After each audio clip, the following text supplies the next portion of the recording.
सिद्धान्ते बहवः अंशाः निरूपिताः सन्ति। तेषु तद्वतः वेदः अपि एकः प्रधानः अंशः। विषयः आचार्यः तद्ग्रन्थे नाम विश्वतत्त्वग्रन्थे सम्यक् प्रतिपादितः अस्ति। अत्र विद्यमानस्य वेदागमस्य उपजीवत्वेन प्राबल्यसमर्थनम् इति विषयम् अधिकृत्य किञ्चित् अन्विते। इदानीं वैदिकवैदिनः वेदं प्रमाणं मन्यन्ते, परन्तु एतादृश परमप्रमाणभूते वेदे वेद प्रतिपादकवाक्यानि अपि सन्ति, तथैव अवेद प्रतिपादकवाक्यानि अपि सन्ति। तेषु अतः विमतिः जाता, किम् अवेदवादिभिः प्रतिपादितः अवेदः प्रमाणं वा, अवेदवाक्यानि प्रमाणानि वा, अथवा वेदवादिभिः अभिमतः वेदवाक्यानि प्रमाणानि वा इति विमतिः जाता। अस्मिन् ग्रन्थे आचार्यः सम्यक् रीत्या वेदवाक्यानां प्रामाण्यं समर्थयति। पूर्वं समग्रप्रमाणप्रतिरुद्धत्वात् अवेदवाक्यानाम् अप्रामाण्यं साधितम् अस्मिन् ग्रन्थे।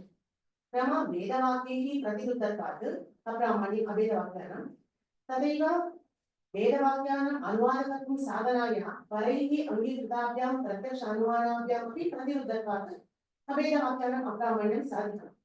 इदानीं अवेदवाक्यानां प्रबलप्रमाणप्रतिरुद्धत्वादपि अप्रामाण्यं साधयति आचार्यः। प्रथमतः एकं ज्ञानं वदति, उपजीवप्रमाणविरोधे उपजीवकस्य अप्रामाण्यम् इति नियमः अस्ति। अत्र तु अवेदवाक्यानाम् उपजीवकत्वम् अस्ति। उपजीव्य भवतः प्रत्यक्ष अनुमानि, अतः अप्रामाण्यं साधयति। वस्तुतः प्रमाणत्रये नाम प्रत्यक्षम् अनुमानम् आगमम् एतादृश प्रमाणत्रयेषु प्रत्यक्ष अनुमानयोः अप्रामाण्यशङ्का कर्तुं शक्यते। कथं चेत् दुष्टइन्द्रियसत्त्वे दुष्टप्रत्यक्षं सत्त्वे दुष्ट इन्द्रियं सत्त्वे दुष्टप्रत्यक्षं, दुष्ट अनुमानसत्त्वे दुष्ट अनुमितिः। परन्तु शब्दः तु आगमः तु सर्वदा निर्दोषः एव भवति। तदापि कथम् अस्य आगमस्य शब्दरूपप्रमाणस्य दोषशङ्का कर्तुं शक्यते इति प्रश्नः भवति। एवं वक्तव्यं, वस्तुतः शब्दः निर्दोषः एव आम्, परन्तु यः पुरुषः तं शब्दं वदति तस्मिन् पुरुषे विद्यमानदोषः तस्मिन् शब्दे भवति, अतः शब्दः अपि दोषवान् भवति। परन्तु अत्र जिज्ञासा भवति, आगमः तु अपौरुषेयः अस्ति, वेदः तु, कथम् अप्रामाण्यस्य शङ्का भवति इति प्रश्नः भवति। आचार्यः वदति, प्रत्यक्षादेः आगमस्य प्राबल्ये अपि न उपजीवप्रमाणविरोधे प्राबल्यम् इति आचार्यः वदति। उपजीवप्रमाणविरोधः अप्रामाण्यं नास्ति इत्यर्थः। अत्र अस्मिन् विषये प्रमाणम् अस्ति वा, आचार्यः एव वदति वा इति प्रश्नः भवति। तदर्थं ब्रह्मतत्त्वस्य प्रमाणं वदति, द्विविधं फलवत्वं च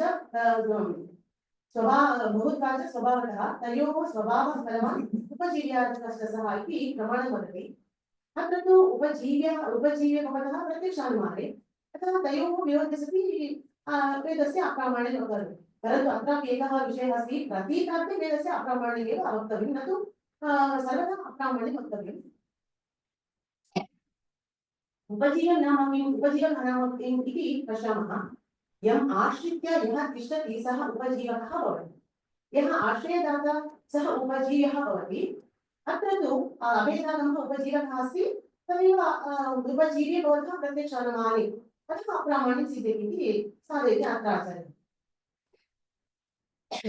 तर्हि आगमस्य सर्वदा अप्रामाण्यं नास्ति इति इत्यपि विषये तदेव ब्रह्मतत्त्वैव प्रमाणं वदति। प्राबल्यम् आगमस्यैव जात्या तेषु त्रिषु स्मृतम् इति ब्रह्मतत्त्वस्य वचनमस्ति। जात्या नाम उत्सर्गेण इत्यर्थः आचार्येण कृतः अस्ति। अतः आगमस्य प्राबल्यं प्रामाण्यं तु उत्सर्गः। उत्सर्गः सामवादः इत्यर्थः। यत्र बहुत्वप्रमाणविरोधे सति अथवा उपजीवप्रमाणविरोधे बलवत् प्रमाणविरोधे सति अप्रामाण्यमिति वक्तव्यम् इत्यर्थः।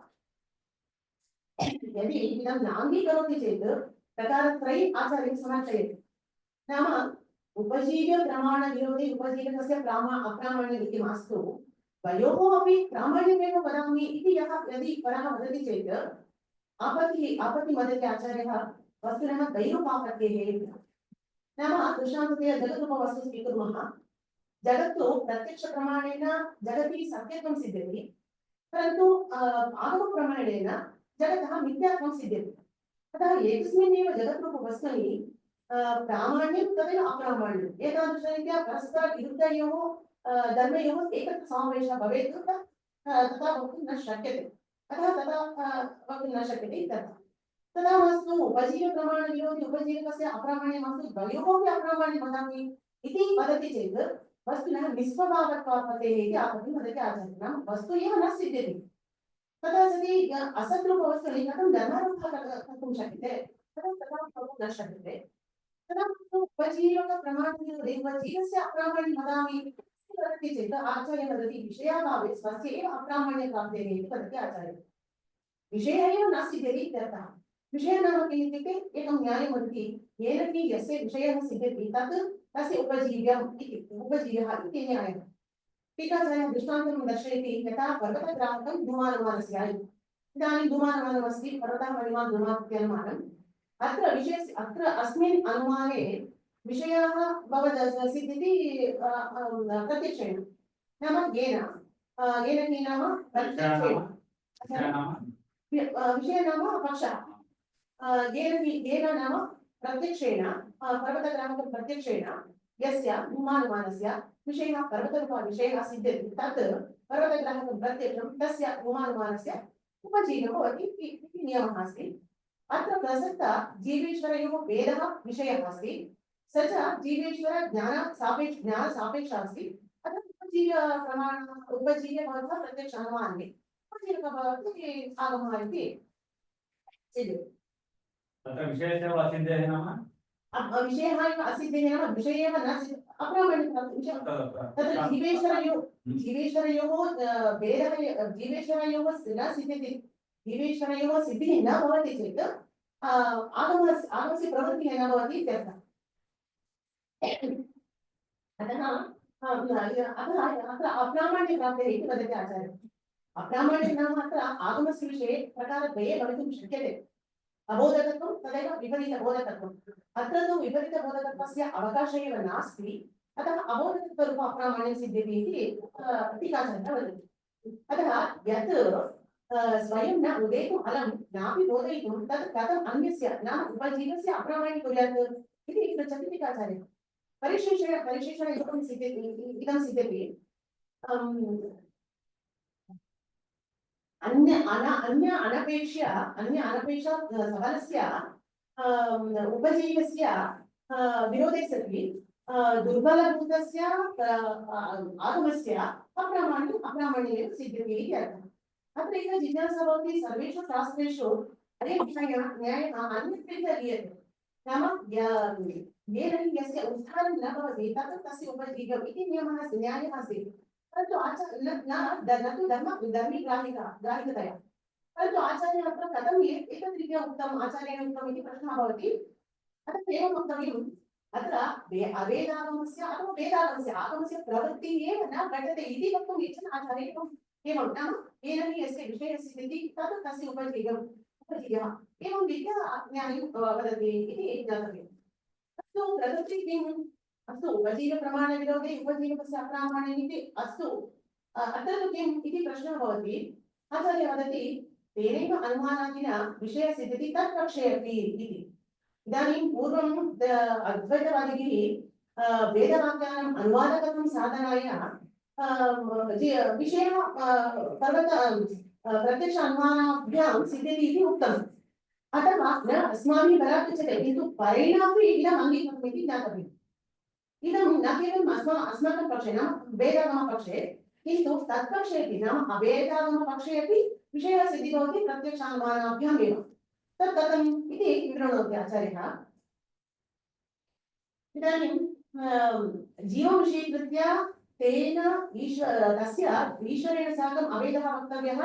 त्वं ब्रह्म असि इत्यर्थः श्रुत्या, अथवा अत्रापि जीवस्य सिद्धिः भवति प्रत्यक्षेण, अथवा ईश्वरं विषयीकृत्य तस्य जीवाभेदः वक्तव्यः गीतावाक्येन न क्षेत्रज्ञं च मां विद्धि इत्यर्थः इति गीतावाक्येन। अत्र क्षेत्रज्ञं नाम जीवः, मां न ईश्वरं विद्धि इति वदति कृष्णः। अत्रापि अभेदः ज्ञातव्यम्, अभेदः ज्ञायते इति ते वदन्ति। अथवा उभयोरपि विषयीकृत्य अभेदमात्रं वक्तव्यम्, इह भेदः नास्ति इत्यर्थः श्रुत्या। अतः सर्वथा जीवेश्वरयोः सिद्ध्या भवितव्यम् इति वदति टीकाचार्यः विवृणोति। इदं साधयति आचार्यः अनुमानेन अनुमानिकपक्षे ईश्वरः बोद्धव्यः, प्रत्यक्षेण च आगमः इति आचार्यः इदं वदति। क्षित्यङ्कुरं सकर्तकं कार्यत्वाद्घटवत् इति अनुमानमस्ति। अनेन अनुमानेन ईश्वरस्य सिद्धिः भवति, प्रत्यक्षेण च आगमः। अत्र आगमः इति वदति, नाम आगमः नाम जीवः इति अर्थः क्रियते आचार्येण। नाम आगमः नाम आगच्छति अवगच्छति आगमः जीवः इति। अत्र आगमशब्दः रूढ्या न वर्तते, किन्तु योगे न वर्तते इति टीकाचार्यः दर्शयति। अत्र आम् इति उपसर्गपूर्वकात् गम् धातोः अप् प्रत्ययः अस्ति। अस्य व्याकरणसूत्रमस्ति कृत्यलुटो बहुलम् इति। कृत्यप्रत्ययानां तत्र अकर्मक अकर्तरि भावे अप् प्रत्ययः विधानं भवति। अत्र बहुलग्रहणमस्ति, अतः कर्तर्थे अपि अप् प्रत्ययः विधीयते। परन्तु अत्र किञ्चित् क्लेशः भवति। अस्य सूत्रस्य अपवादसूत्रम् अन्यमस्ति, गृहवृद्धिनिश्चिकमश्च इति सूत्रमस्ति। अनेन सूत्रेण कर्तृत्वे अप् प्रत्ययस्य निषेधः क्रियते, अतः किञ्चित् क्लेशः भवति इति कृत्वा तं विहाय जीवः तु प्रत्यक्षसिद्धः, अतः तम् अनुक्त्वा प्रत्यक्षेण च आगम इत्यस्य आगमः नाम आगमस्य स्वरूपग्राहकमस्ति श्रोत्रेन्द्रियं, तत्परतया प्रत्यक्षेण च आगमः इति अर्थः क्रियते आचार्येण। अथवा चकारेण जीवमपि समुचीर्णं, नाम जीवः अपि प्रत्यक्षसिद्धः, आगमः अपि प्रत्यक्षसिद्धः इति व्याख्यानं। प्रत्यक्षसिद्धः इति आगमः अपि प्रत्यक्षेण सिद्धः इति ज्ञायते। किं भवति, उपजीवप्रमाणस्य विरोधः भवत्येव, अतः अभिधानस्य अप्रामाण्यं सिद्ध्यति इति वदति।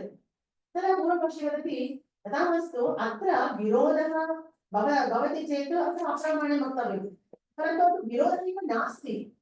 तर्हि किम् इत्युक्ते प्रत्यक्षं तु केवलं जीवस्वरूपं गृह्णाति, तदेव अनुमानं तु केवलम् ईश्वरस्य स्वरूपं गृह्णाति। अतः अत्र विरोधः एव नास्ति, अतः अभेदागमस्य अप्रामाण्यं इति वक्तुं न शक्यते इति सः पुनः वक्तुं प्रयतते। तदा आचार्यः वदति अनुमानसिद्धेश्वरात् भेदः अनुभवतः एव सिद्धः जीवस्य इति। नाम अनुमानेन ईश्वरसिद्धिः भवति इति उक्तं। तत्र ईश्वरस्य सिद्धिः कथं भवति इत्युक्ते सर्वकर्तृत्वविशिष्टेन एव ईश्वरस्य सिद्धिः भवति। तदा जीवः तु स्वात्मनि अनुमिनोति, अहं तु एतादृशरीत्या क्षित्यङ्कुरादीनां सृष्टिकर्ता न भवामि, एतादृशी शक्तिः मां नास्ति, मयि नास्ति इति सः स्वात्मनि अनुमिनोति। तद् आचार्यः वदति अल्पकर्तृत्वविशिष्टेन जीवस्य सिद्धिः भवति इति आचार्यः वदति। अतः अत्र विरोधः भवत्येव, विरोधः नास्ति इति वक्तुं सर्वदा न शक्यते। अतः अभेदागमानाम् अप्रामाण्यमेव सिद्ध्यति इति आचार्यः वदति। तदा पूर्वपक्षी पुनः अन्यरीत्या अपि वादं कर्तुं प्रयतते। किमित्युक्ते तथा नास्ति, ईश्वरं गृह्णन् आगमः एव अत्र उपजीव्यः भवति, प्रत्यक्षानुमाने उपजीवकी भवतः इति सः वदति। तदा टीकाचार्यः वदति अनुमानतुल्यत्वात् तत्र, नाम आगमः कथम् ईश्वरं बोधयति इत्युक्ते ईश्वरः सर्वज्ञः अस्ति इत्यादि रीत्या सर्वज्ञत्वविशिष्टेन एव ईश्वरस्य सिद्धिः आगमेन भवति। आगमः तदा उपजीवप्रमाणविरोधः भवति अत्र। अभेदागमन अभ्रामाण्येन सिद्ध्यति इति आचार्यः साधयति। अत्र पूर्वं किमित्युक्ते प्रत्यक्षणे च आगमः इत्यस्य आगमशब्दस्य आगमः तु प्रत्यक्षणे इत्यस्य आगमस्य स्वरूपग्राहकपरतया व्याख्यानं कृतम्। अस्य प्रयोजनं नाम प्रयोजनं किमपि अस्ति वा इति अन्ते टीकाचार्यः विवृणोति। अस्ति, प्रयोजनमस्ति। किमित्युक्ते इदानीम् आगमस्य स्वरूपग्राहकं श्रोत्रेन्द्रियम् इति उक्तं। तत्तु श्रोत्रेन्द्रियं तु आगमस्य स्वरूपग्रहणकाले आगमस्य सर्वमेव बोधयति। इदानीं परैः कथं तेषां अभेदं साधितम् इत्युक्ते इह भेदः नास्ति इति अर्थकश्रुत्या स्वप्रवृत्तेः मिथ्यात्वं ते वदन्ति। अत्र स्वं नाम वेदः, वेदस्य मिथ्यात्वमपि वदन्ति। तथा अपि च प्रवृत्ति नाम वेदजगत्, वेदजगतः अपि अप्रामाण्यम् असत्यं ते बोधयन्ति। परन्तु तथा वक्तुं न सर्वदा शक्यते।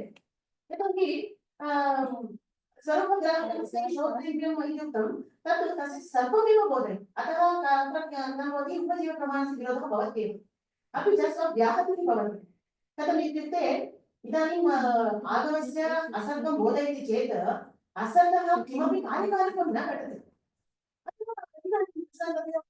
शशविषाणेन विगतं कर्तुं शक्यते वा? सर्वदा न शक्यते। अतः असत्रूप आगमेन इह भेदः नास्ति इत्यर्थक आगमेन वेदप्रपञ्चस्य मिथ्यात्वं वक्तुं सर्वदा न शक्यते। इदं प्रतिपादयितुं पूर्वं प्रत्यक्षणे च आगमः इत्यस्य आगमस्य स्वरूपग्राहकपरतया व्याख्यानं कृतम् इति टीकाचार्यः अन्ते वदति। इति अस्य विषयस्य अहं समापनं करोमि। अत्र अनुवादं कर्तुं सहकारिणं मम गुरुणां सभक्ति प्रणम्य, तथैव मम अध्ययनस्य सहकारिणं मम पतिमपि अस्मिन् सन्दर्भे सभक्ति प्रणम्य अहं मम अनुवादं समापयामि। मम गत्यन्तः भारतीयवाणिज्यप्राणकृष्ण।